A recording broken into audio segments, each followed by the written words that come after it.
Hello to all of you.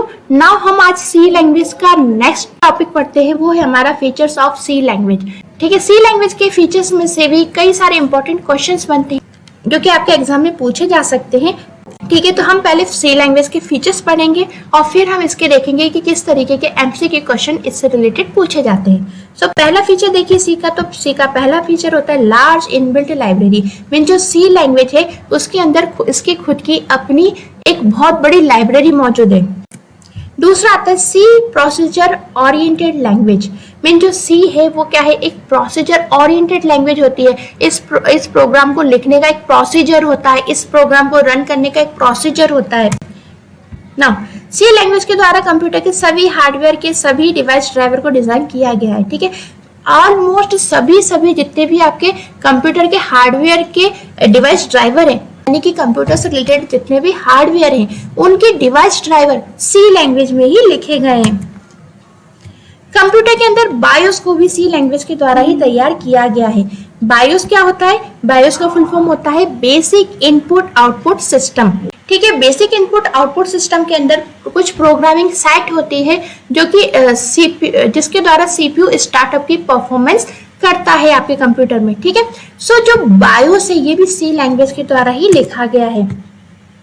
फिर compiler interpreter assembler, ये compiler interpreter assembler software है जो कि यूजर द्वारा या प्रोग्रामर के द्वारा लिखी हुई प्रोग्रामिंग लैंग्वेज को मशीन की भाषा में कन्वर्ट करते हैं।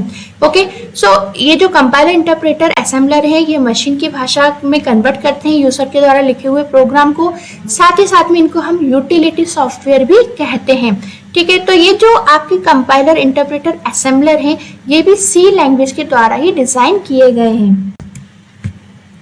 नाउ सी लैंग्वेज को सभी कंप्यूटर प्रोग्रामिंग लैंग्वेज की मदर लैंग्वेज भी कहा जाता है। देखिए, जितनी भी प्रोग्रामिंग लैंग्वेज हैं उन सबकी जननी सी लैंग्वेज यानी मदर जो है उनकी वो सी लैंग्वेज है, क्योंकि सी लैंग्वेज के ही स्टैंडर्ड या कह लीजिए सी लैंग्वेज के जो प्रिंसिपल है वही अन्य लैंग्वेज में भी यूज किए गए हैं। ठीक है, तो जैसे सी के बाद जो लैंग्वेज आई जैसे कि C++ आई, जावा आई, C# आई, ये सभी सी लैंग्वेज का इस्तेमाल करके बनी है। ठीक है, और सी लैंग्वेज के जो प्रिंसिपल है वो इनमें मौजूद हैं। फिर सी लैंग्वेज एक हाई लेवल प्रोग्रामिंग लैंग्वेज है।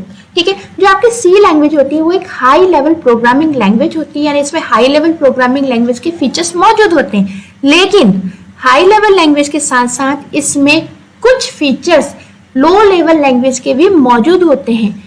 इस कारण सी को हम यहाँ पे मिडिल लेवल लैंग्वेज भी कहते हैं। ध्यान रखिएगा, सी को हाई लेवल लैंग्वेज कहते हैं और सी को मिडिल लेवल लैंग्वेज भी कहते हैं, फाइन। बट सी को हम लो लेवल लैंग्वेज नहीं कहते। यहाँ पर लो लेवल के कुछ फीचर्स मौजूद हैं बट सी आपकी लो लेवल लैंग्वेज नहीं है। सी को आप मिडिल लेवल लैंग्वेज कह सकते हैं और सी को आप हाई लेवल लैंग्वेज भी कह सकते हैं। फिर सी लैंग्वेज को मशीन हिट लैंग्वेज भी कहते हैं। देखिए, हमने अभी क्या बताया कि जो सी लैंग्वेज में लो लेवल लैंग्वेज के फीचर्स मौजूद हैं, सी की अपनी खुद की एक बड़ी लाइब्रेरी है, सी के द्वारा हार्डवेयर डिवाइस ड्राइवर्स तैयार किए जाते हैं। मींस मशीन से रिलेटेड कितने काम सी से होते हैं ना, इसलिए हम सी लैंग्वेज को मशीन हिट लैंग्वेज भी कहते हैं। फिर अन्य फीचर आता है तो वो है सी का कि ये बहुत सिंपल है। देन मशीन इंडिपेंडेंट और पोर्टेबल। जो आपकी सी लैंग्वेज है ये मशीन इंडिपेंडेंट है, यानी ऐसा कुछ नहीं है कि जो सी लैंग्वेज है वो इसी कंप्यूटर पे चलेगी या नेक्स्ट कंप्यूटर पे ही चलेगी। ये किसी भी कंप्यूटर पे चल सकती है, बस शर्त है कि उस कंप्यूटर में सी का कंपाइलर होना चाहिए। ठीक है, तो ये किसी भी कंप्यूटर पे चल सकती है।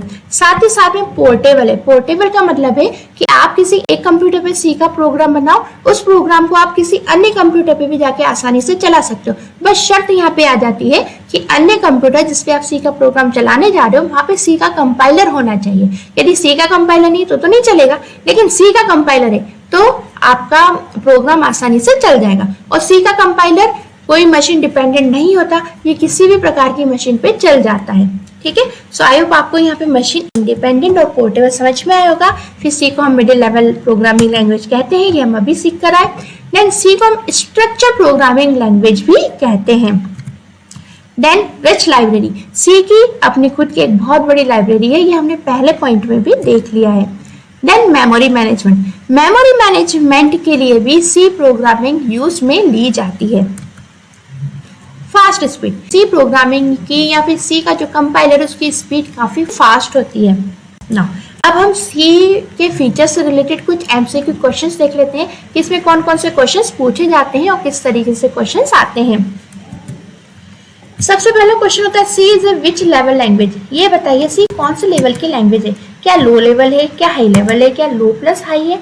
तो इसका सही आंसर कौन सा हो जाएगा, इसका सही आंसर हो जाएगा हाई लेवल लैंग्वेज। यहाँ पे ध्यान दीजिएगा सी लो लेवल लैंग्वेज नहीं है, लो लेवल के फीचर्स मौजूद हैं लेकिन ये लो लेवल लैंग्वेज नहीं है। तो जब लो लेवल लैंग्वेज नहीं है तो ये कौन सी लैंग्वेज है, आपकी हाई लेवल लैंग्वेज है, या फिर हम इसको मिड लेवल लैंग्वेज भी कह सकते हैं। ठीक है, अब आपको यहाँ पे एक बात और ध्यान रखना है कि भाई यदि यहाँ पे हाई लेवल लैंग्वेज भी पूछी जाती है और नेक्स्ट ऑप्शन में मिड लेवल लैंग्वेज भी आ जाता है तो आपको हाई लेवल लैंग्वेज को चूज कर आना है, प्रायोरिटी आपको हाई लेवल लैंग्वेज को देनी है।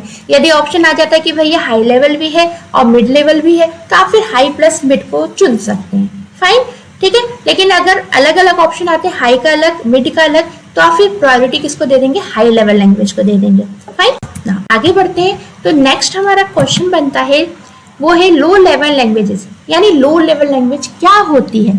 तो देखिए लो लेवल लैंग्वेज ऐसी लैंग्वेज होती है जो कि मशीन समझती है, जिसको मशीन रीड कर सकती है, ठीक है। और जो मशीन रीड कर सकती है लैंग्वेज वो होती है आपकी बाइनरी लैंग्वेज, जो कि आपके 0 और 1 के फॉर्म में होती है, ठीक है। कि आपके सामने 0 1 के फॉर्म में सारा डाटा आ जाए तो क्या आप उसे समझ पाएंगे, आप उसको नहीं समझ पाएंगे, लेकिन इस डाटा को मशीन बहुत अच्छे से समझ जाएगी। सो लो लेवल लैंग्वेज जो है वो मशीन रीडेबल लैंग्वेज, जिसको मशीन जो है वो अच्छे से समझती है लेकिन ह्यूमन इसको अच्छे से नहीं समझ पाता, ठीक है।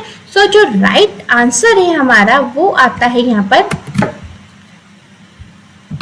डी, ठीक है।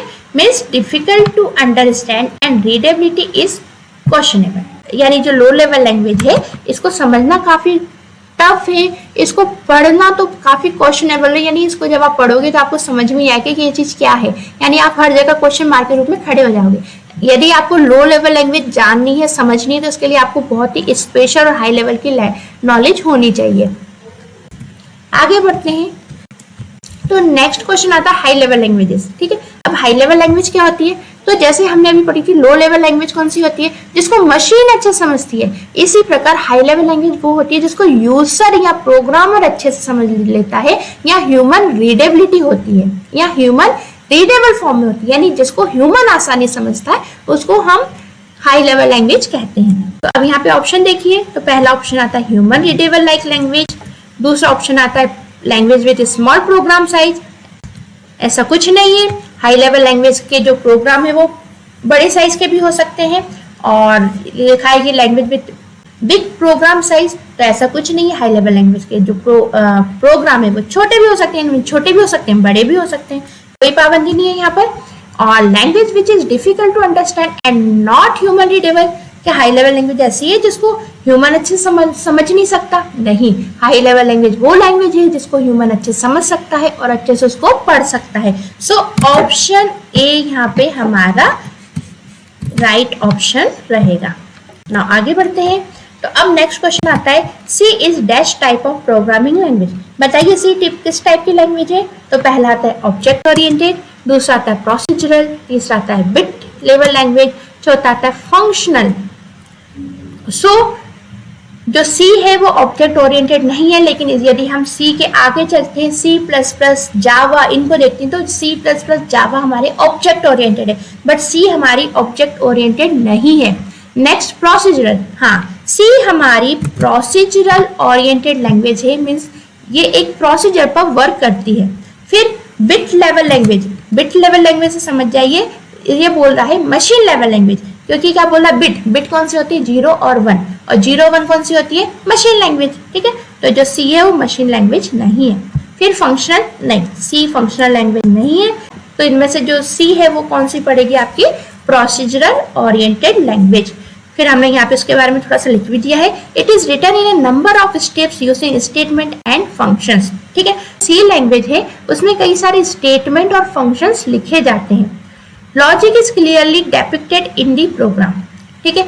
प्रोग्राम के अंदर लॉजिक जो है ना वो बहुत अच्छे से क्लियर किया जाता है। इस कारण सी जो है वो क्या हमारी प्रोसीजरल ओरिएंटेड लैंग्वेज यानी एक प्रोसीजर को फॉलो करते हुए लैंग्वेज तैयार की जाती है या इसके प्रोग्राम तैयार किए जाते हैं। फिर एक पॉइंट और यहाँ पर आ रहा है जिसको आपको ध्यान रखना है, procedural language is also called imperative language. जो प्रोसीजरल लैंग्वेज है उसको हम इंपीरेटिव लैंग्वेज भी कहते हैं। यहाँ पे इस बात को आप ध्यान में रखिएगा। जो आपकी प्रोसीजर ओरिएंटेड लैंग्वेज है वो सी के अलावा कोबोल भी होती है और बेसिक भी होती है। मीन्स ये भी आपके प्रोसीजर ओरिएंटेड लैंग्वेज का एग्जाम्पल है या इंपरेटिव लैंग्वेज के एग्जाम्पल है। तो यहाँ पे ध्यान रखिएगा, प्रोसीजर ओरिएंटेड को या प्रोसीजर लैंग्वेज को हम इंपरेटिव लैंग्वेज भी कहते हैं। आगे बढ़ते हैं। तो अब पूछा जा रहा है what is the present C language standard. अभी इस प्रेजेंट में अभी इस टाइम कौन सा स्टैंडर्ड चल रहा है सी का। यहाँ पे ऑप्शन देख लीजिए, C99, ISO, IEC 9899 1999।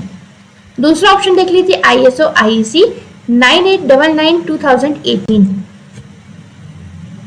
C05 ISO IEC 9899 2005। Then next option आता है C10 ISO IEC 9899 2010। तो यहाँ पे जो करेक्ट ऑप्शन है वो आता है आपका बी। Okay, B. तो यहाँ पे जो करेक्ट ऑप्शन है वो आता है आपका बी। ओके, सो सी का जो करंट का स्टैंडर्ड है वो आपका कौन सा है, ISO IEC 9899 एंड 2018। आइए इसके बारे में थोड़ा सा हम यहाँ पर जान लेते हैं। देखिए ये जो वर्जन है ना 2018 इसमें लिखा है, ये 2017 में बना था और 2018 में जाके पब्लिश हुआ था। इस कारण इसको C17 नाम से जाना जाता है। यानी यदि इसका एक इनफॉर्मल नेम हम देखें तो वो होता है C17। ओके, सो अगर इसकी जगह C17 आता है तो वो भी क्या है, सही है। ठीक है, C17 का जो पूरा नाम है वो बेसिकली ये है, लेकिन इसका इनफॉर्मल नेम हम लेते हैं तो वो C17 आता है। कारण ये है कि ये 17 में बना था, 18 में जाके ये पब्लिश हुआ था। ठीक है, ओके। सो ये जो है आपका मोस्ट रिसेंट जो है एडिशन है सी का, जो कि काम में आ रहा है। और जो C17 है इसके पहले जो लैंग्वेज थी वो आपकी C11 थी। मीन C11 की जो C11 है उसका रिप्लेसमेंट जो आया नया वो कौन सा है, C17। ओके, और फिर अब जो C17 है ये 2018 में आया था। अब उसकी नई खोज चल रही है, नया वर्जन लॉन्च होने वाला है जो कि है आपका C2X। ठीक है, में C17 जो है वो सुपरसीडेड होने जा रहा है किसके द्वारा, C2X के द्वारा। जो C2X वर्जन आ रहा है इसको जेन्स डस्टेडिटी जो है वो तैयार कर रहे हैं और इनके द्वारा इससे रिलेटेड एक किताब भी लिखी जा रही है जिसका नाम है मॉडर्न सी। ठीक है, ये एक इंपॉर्टेंट क्वेश्चन है जो कि पूछा जा सकता है, इसको आप तैयार कर लीजिएगा बहुत अच्छे से। नाउ अब क्या है, C17 के बारे में हमने देख तो लिया यहाँ पे, लेकिन अब यहाँ पे थोड़ी सी हम इंपॉर्टेंट चीज और देख लेते हैं। C17 के फीचर्स देख लेते हैं कि जो करंट में वर्जन चल रहा है सी का उसके क्या क्या फीचर्स हैं। ठीक है, तो ये क्वेश्चन नहीं है, यहाँ पे मैंने कुछ फीचर्स बता दिए C17 के, वो देख लीजिए। तो पहला है इसका नेस्टेड नेम स्पेस, दूसरा variable declaration in if and switch, फिर है if constant expression statement, structured binding, fold expression, direct list initialization of enums. So ये कुछ फीचर्स हैं जिनको आपको याद कर लेना है। C17 के फीचर्स पूछे जा सकते हैं एग्जाम में। नाउ नेक्स्ट क्वेश्चन आता है what are the new features of C11 और ISO IEC 9899 2011 स्टैंडर्ड। ठीक है, अब यहाँ पे पूछा गया है कि भाई बताओ कि जो C11 यानी C17 तो अभी करंट का वर्जन है और ये किससे रिप्लेस हो गया है, C11 से, यानी C11 का नया वर्जन है C17। लेकिन पूछा जा सकता है कि जो C11 था यानी C17 के पहले वर्जन था उसके क्या क्या फीचर्स है। तो यहाँ पे कुछ ऑप्शंस है, type generic macros static assertion, दूसरा ऑप्शन है हमारे पास multi threading anonymous union quick exit, then option आता है bound checking interfaces anonymous structures, then all. ठीक है, तो यहाँ पे जो करेक्ट आंसर है वो है आपका ऑल। ठीक है, ये सारे के सारे फीचर्स आपके C11 में मौजूद हैं। अब यहाँ पे आप कंफ्यूज मत हो जाना ये मैंने सिर्फ और सिर्फ आपको एक C17 के फीचर्स बताए, इसको मैंने क्वेश्चन के रूप में नहीं बताया है यहाँ पे आपको, ठीक है, क्योंकि ये फीचर्स आपको ध्यान में रखने हैं। C11 के कुछ फीचर्स पूछे जाते हैं, तो ये C11 के फीचर्स हैं, इसको मैंने आपको MCQ के रूप में यहाँ पर बताया है। ना आगे चलते हैं, तो C language is used in the development of, तो C लैंग्वेज जो है इसका हम किस चीज के डेवलपमेंट को करने में इस्तेमाल करते हैं, तो पहला आता है डेटाबेस, दूसरा है ग्राफिक्स एप्लीकेशन, तीसरा word processor and all of the above, ठीक है। सो जो आपकी C लैंग्वेज है वो डेटाबेस को भी तैयार करती है, ग्राफिक्स एप्लीकेशन भी बनाती है और वर्ड प्रोसेसर में भी C लैंग्वेज का बहुत बड़ा योगदान है। इसलिए जो C लैंग्वेज है ये इन सब के डेवलपमेंट में यूज में ली जाती है। तो C language database, graphics application और वर्ड प्रोसेसर तीनों में यूज में ली जाती है, ठीक है। यहाँ पे हमने एक नोट लिखा है, C language is very efficient in using hardware resource, जितने भी हार्डवेयर रिसोर्स हैं इनके इस्तेमाल करने के लिए C लैंग्वेज सबसे एफिशिएंट है, ठीक है। तो C लैंग्वेज का यूज करके ही बेसिकली हम अधिकतर हार्डवेयर के डिवाइस ड्राइवर या इनके जो रिसोर्सेस हैं उनको तैयार करते हैं।